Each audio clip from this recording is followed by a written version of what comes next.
तो हेलो दोस्तों, नमस्कार, प्रणाम। आप लोगों का स्वागत है हमारे यूट्यूब चैनल अवधि क्लास पर। तो जैसे कि आप लोगों ने फर्स्ट लेक्चर जो है देख लिया है, ये लेक्चर सेकंड है, लेकिन यहाँ पर लेक्चर 1 लिखा है, ये लेक्चर सेकंड है, जो कि पूरी बुक का निचोड़ है। ये पूरी बुक के निचोड़ का डे 2 है। तो चलिए हम आप लोगों से कुछ क्वेश्चन पहले पूछे थे, कुछ क्वेश्चन किए थे, तो क्वेश्चन का आंसर बताते हैं। तो आप लोगों के लिए एक क्वेश्चन है कि किसमें 9.95% जो है फैट पाई जाती है, किसमें फैट पाई जाती है, और किसमें 1.81% मतलब 81% फैट पाई जाती है। क्या पाई जाती है? वसा की मात्रा पाई, 81% वसा पाई जाती है। और साथ ही ये भी कमेंट बताइए किसमें 40% किसमें वसा पाई जाती है। इसका जो आप लोग कमेंट दीजिएगा और भूलिएगा मत। यूपी कैडेट के लिए काफी इंपॉर्टेंट है। हमारा वाइवा के लिए पूछा जाता है कि घी में कितना % वसा पाई जाती है, मक्खन में कितना पाई जाती है, प्लस क्रीम में कितना % वसा पाई जाती है। तो ये सब आप जरूर बताइएगा। इसके बाद एक है दुधारू गाय का शरीर नस्ल के अनुरूप सुसंगठित, सुव्यवस्थित तथा क्षमता युक्त होना चाहिए। ये किसका है? तो ये है दुधारू गायों के लक्षण। तो क्या है? जो हमारी दुधारू गाय होती हैं उनके लक्षण हैं। तो क्या क्या होती हैं? तो जो दुधारू गायें होती हैं उनका शरीर नस्ल के अनुरूप सुसंगठित, सुव्यवस्थित तथा क्षमता युक्त होना चाहिए। और साथ ही उसका शरीर त्रिकोणाकृत आकृति का हो। त्रिकोणाकृत किसका? साथ ही उसका शरीर जो है वो त्रिकोणाकृत का हो। एक अच्छी गाय होती है कि शरीर पर पच्चों की शक्ल बननी चाहिए। किसकी? पच्चों की शक्ल बननी चाहिए। जो एक अच्छी गाय होती है उनमें पच्चों की शक्ल बननी चाहिए। और पशु सीधे स्वभाव, मतलब पशु सीधे शांत स्वभाव की हो। सीधे शांत एवं मृदुल, पशु सीधे स्वभाव का होना चाहिए। वह सिर से मारने वाला ना हो। पशु सीधे स्वभाव से होना चाहिए, मारने वाला ना हो। और दुधारू पशु हैं वो सीधे, मृदु, शांत एवं गंभीर स्वभाव के होते हैं। और पशु के आयन का विकास जो है एवं फैलाव अच्छा तथा पिछली टांगों के बीच ऊपर एवं पीछे की ओर अधिक होना चाहिए, यानी कि पीछे का सिरा भारी होना चाहिए। और साथ ही गाय की आंखें चमकीली तथा बड़ी, चूस, कान बड़े तथा खुले नथुने, चौड़े थूथन, जो थूथन होता है, चौड़े थूथन। और साथ ही जबड़े मजबूत होने चाहिए दुधारू गायों के। साथ ही प्रिंसिपल ऑफ मिल्किंग, यानी कि दुग्ध दोहन के सिद्धांत। साथ ही देखिए कभी ऐसा पूछा जाता है कि दूध दोहन के सिद्धांत, दूध दोहन के विधियों का वर्णन कीजिए। सबसे सर्वोत्तम, सबसे अच्छी विधि कौन है और त्रुटिपूर्ण विधि कौन है, इनकी लाभ और हानि दोनों लिखिए। तो हमारा 6 नंबर में, किसमें 6 नंबर का पूछा जाता है, किसमें बोर्ड में, किसमें पूछा जाता है, तो बोर्ड में पूछा जाता है। चाहे यूपी बोर्ड हो, चाहे एमपी बोर्ड हो, चाहे बिहार बोर्ड हो, चाहे राजस्थान बोर्ड हो, कोई भी बोर्ड हो, उसमें पूछा जाता है। तो क्या कैसे लिखेंगे? मतलब दुग्ध दोहन के सिद्धांत। तो पशु की ओर से मादा पशु में उनके नवजात, जो प्राकृतिक की ओर से मादा पशुओं में उनके नवजात बच्चों के लिए उत्पन्न होता है। क्या उत्पन्न होता है? तो दुग्ध उत्पन्न होता है। जब बच्चा माँ का दूध पीता है तो माँ को सुख का अनुभव होता है। जब बच्चा माँ का दूध पीता तो माँ को सुख का अनुभव होता है। इसीलिए ग्वाले द्वारा गाय का दूध निकालते समय वह सावधानी बरतनी चाहिए कि गोदोहन पशु को ऐसा लगे कि उसका बच्चा ही दूध पी रहा हो। कैसा लगे? सावधानी पूर्वक गोदोहन करना चाहिए जिससे उसको एहसास हो कि उसका बच्चा ही दूध पी रहा हो। और साथ ही इसके अतिरिक्त मादा पशुओं के दूध उत्पादन अंग बहुत ही कोमल होते हैं। जरा सी सावधानी पशु को परेशानी पैदा कर सकती है, क्योंकि उसके अंग जो है बहुत कोमल होते हैं। अब एक है अंगूठा दबाकर दूध दूहना। इसे नकलिंग मेथड कहते हैं। क्या? नकलिंग मेथड कहते हैं। क्या? नकलिंग मेथड एक त्रुटिपूर्ण विधि है। इसमें क्या करते हैं? इसमें दोहन के समय, इसमें गोदोहन में यह विधि सबसे अधिक अपनाई जाती है। अंगूठा दबाकर या सबसे अधिक अपनाई जाती है। इस विधि में अंगूठे को दबाकर और थन को चारों उंगलियों और मुड़े हुए अंगूठे होते हैं, तो मुड़े हुए अंगूठे के बीच में दबाकर दूध निकाला जाता है। जो मुड़े हुए अंगूठा होता है उसमें जो मुड़ा हुआ अंगूठा होता है उसमें थन को दबाकर दूध निकाला जाता है। यह विधि अत्यंत त्रुटिपूर्ण और पशुओं के लिए हानिकारक तथा कष्टदायक होती है। जब विधि या त्रुटिपूर्ण है, कष्टदायक है, तो पशु अपना दूध पूरा नहीं छोड़ता है और दूध को रोक लेता है। पशुओं के लिए हानिकारक तथा कष्टदायक है। इस विधि से लंबे समय तक दोहन करने से पशु की थन में गांठें पड़ जाती हैं। पशु के थन पर गांठें भी पड़ जाती हैं। अतः दूध दोहने की इस विधि को नहीं अपनाना चाहिए। इस विधि को नकली विधि भी कहती है, एक त्रुटिपूर्ण विधि है। इसकी हानि क्या होती है?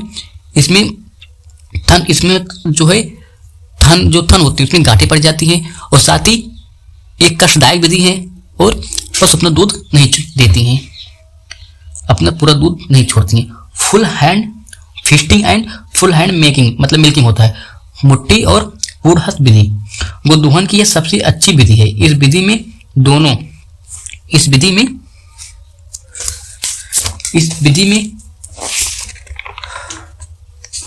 दोनों हाथों से पूर्ण मुट्ठी का प्रयोग करके दूध निकाला जाता है। क्या इस विधि में पूर्ण मुट्ठी का प्रयोग करके दूध निकाला जाता है? इस विधि में पशु अपने बच्चे को दूध पिलाने के समान सुख का अनुभव करती है, और वह सारा दूध छोड़ देती है। इसके लाभ क्या होते हैं? मतलब इसका कोई तो समानता वो दोष नहीं है, लेकिन क्या है कि इस विधि को इसका दोष क्या है? जिनका थन छोटा होता है वो हाथ में पकड़ में नहीं आती, इसलिए इसका प्रयोग जो है छोटे थने वाले पशुओं में नहीं किया जा सकता है। छोटे थनों जिस पशु का थन छोटा उसमें नहीं किया जाता है। बाकी इसका कोई विशेष दोष नहीं है। साथ ही देखिए तो चुटकी विधि, एक चुटकी विधि होती है, इसमें चुटकी के सहायता से दूध निकाला जाता है। फिर अभिलेख रखने के उद्देश्य क्या होते हैं? ये पूछा जाता है, 4 नंबर में पूछा जाता है और 2 नंबर में पूछा जाता है। अभिलेख रखने के उद्देश्य क्या होते हैं? तो फार्म पर रखने वाले फार्म पर होने वाली लाभ तथा हानि का हर समय ज्ञात रहता है। फार्म के मालिक का अभिलेखों द्वारा पशुओं के निकटतम संपर्क रहता है। क्या? पशु के निकटतम संपर्क रहता है। फार्म के कर्मचारी हैं, जो फार्म के कर्मचारियों तथा नौकरों पर नियंत्रण रहता है। क्या नियंत्रण रहता है? फार्म पर नौकरों द्वारा कर्मचारियों की द्वारा की जाने वाली बेईमानी का पता चलता है। जो फार्म पर नौकर बेईमानी करते हैं उनका भी पता चलता है। पशुओं के खरीदने बेचने में सहायता मिलती है। फार्म के पशुओं का उचित मूल्य प्राप्त किया जा सकता है। कृत्रिम गर्भाधान, ये हमारे उस वीडियो में हो गया था रिपीटेड क्वेश्चन, क्योंकि बार बार पूछा जाता है, जिससे आपका रिवीजन भी हो जाए। तो यह प्रणाली पशुओं की नस्ल सुधारने का मुख्य स्रोत है। इस प्रणाली को अपनाकर पशुपालकों के धन, समय एवं श्रम की बचत होती है। तीनों की धन, समय और श्रम की बचत होती है। कृत्रिम गर्भाधान द्वारा आकार में छोटी बड़ी अथवा अपंग होती है, छोटी बड़ी अपंग गाय और भैंसों का भी प्रजनन किया जा सकता है। प्रजनन किया जा सकता है किस विधि द्वारा? कृत्रिम गर्भाधान विधि द्वारा। इस विधि से वीर्य को अधिक दूरियों तक आसानी से कम खर्च और कम समय में पहुंचाया जा सकता है। इस विधि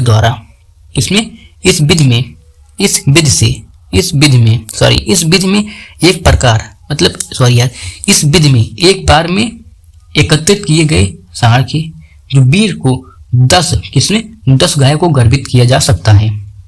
और ट्रोकर एवं कैनुला, इसका क्या? ये भी बार बार पूछा जाता है, इसका रिपीटेड क्वेश्चन है। तो यह धातु का बना हुआ एक हैंडलयुक्त तथा नोकदार यंत्र है। अगर 2 नंबर पूछा जा रहा है तो जो पहले वाले वीडियो में बताए थे उस वैसे लिखना। अगर 4 नंबर पूछा जा रहा है तो बड़ा लिखने के लिए बोलता है ना, तो ऐसे लिखना। यह धातु का बना हुआ एक हैंडलयुक्त नोकदार यंत्र है।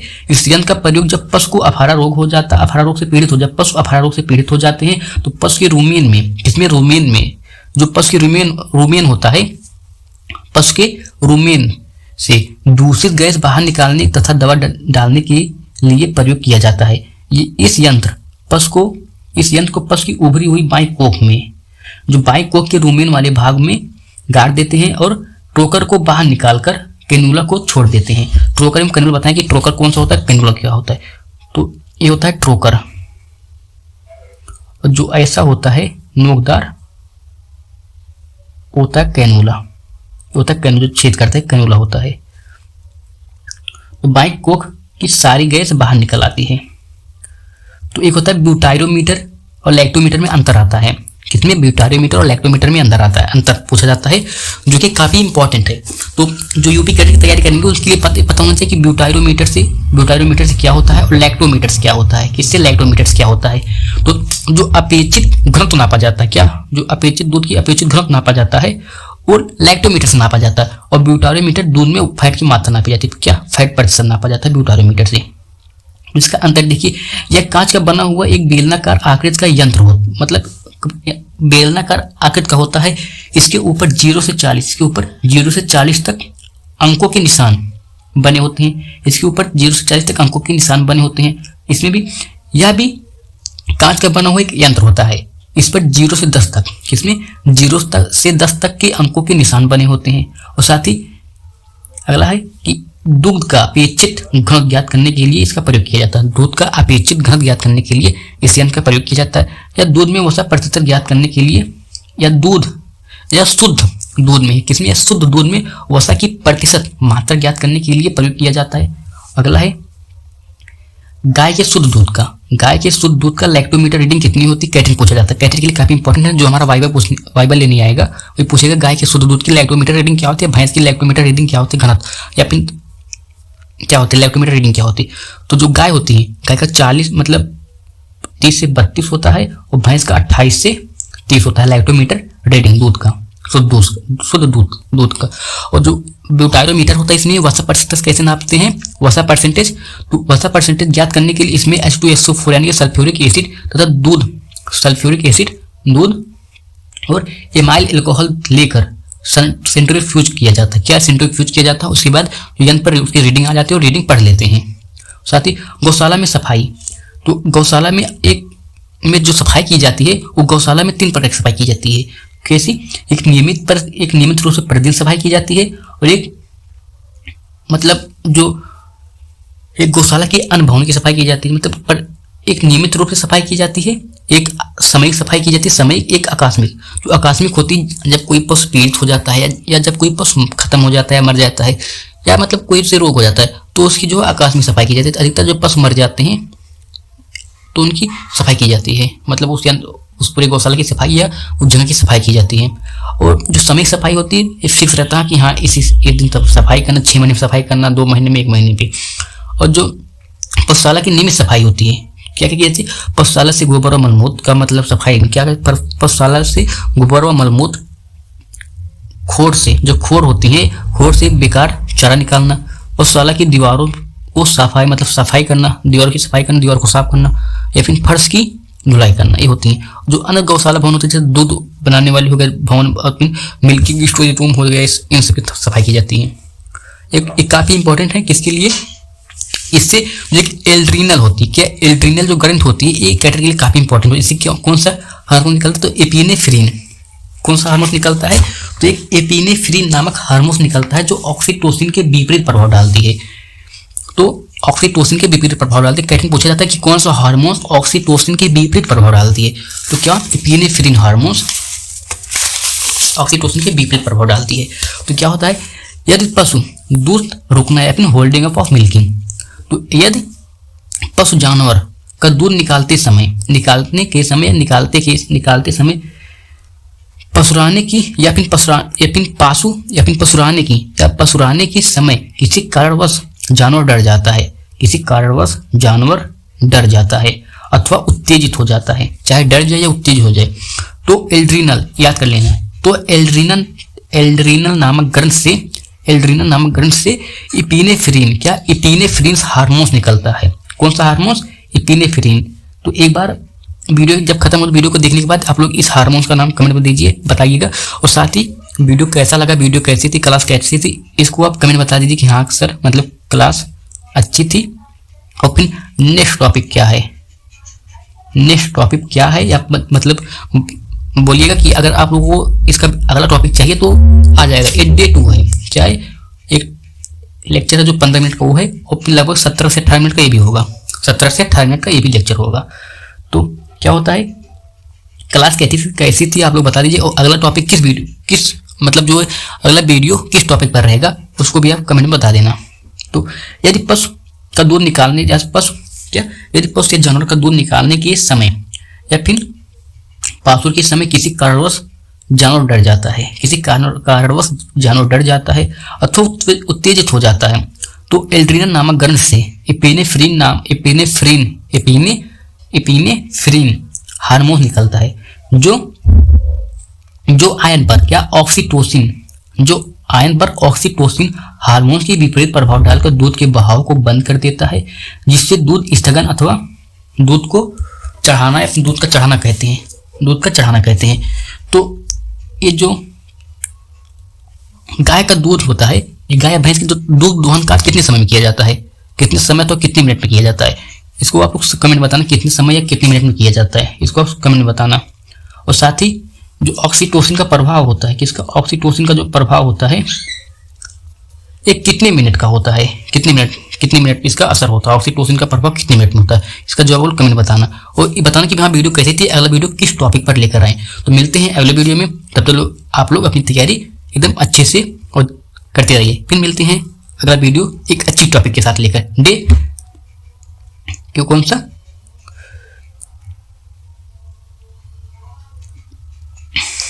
डे 3 के लिए।